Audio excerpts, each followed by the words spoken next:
What's one of the most powerful personal development tools you can master? We're about to find out. Let's get into it. Welcome back to the Marcus Alcott Show.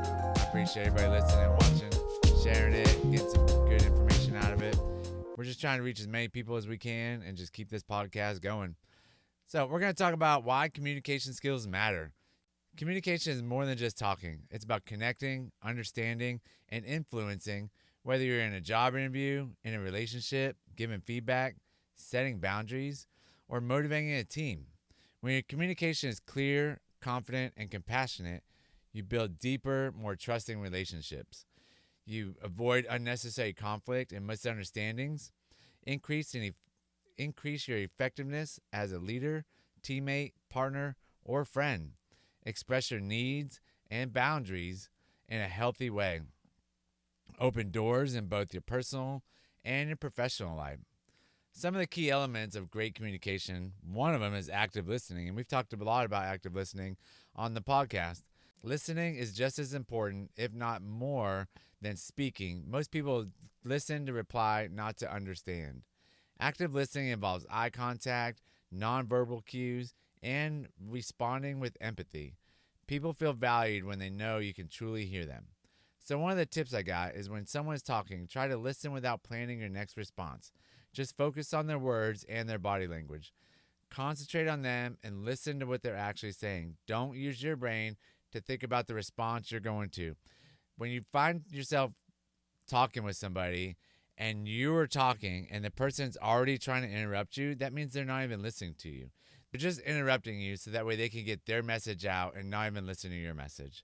So remember, think about what they're saying, and then once they're done, then think about your response and go forward. Number 2, clear and concise speaking. Get to the point. Clarity builds trust. Avoid over explaining, vague language, and unnecessary filler. Think before you speak. What do I want them to know, feel, or do?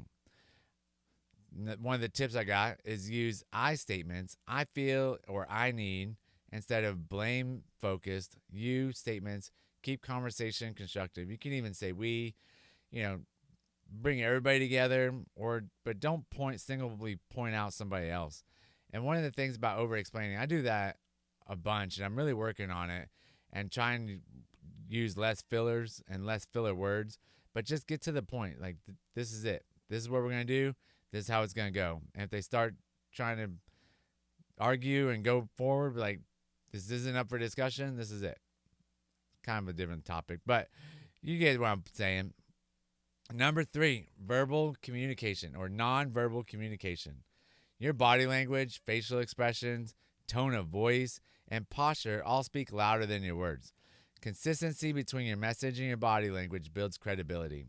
So one of the tips is maintain open posture, nod occasionally, and use facial expressions that reflect empathy and engagement.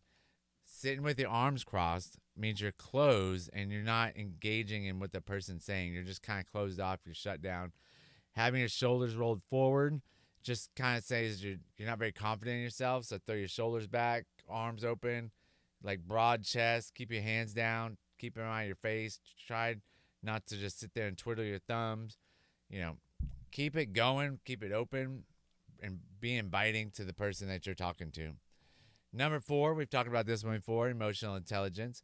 Great communicators understand both what's being said and what's not being said. Reading between the lines, noticing emotional cues, and responding thoughtfully shows emotional maturity.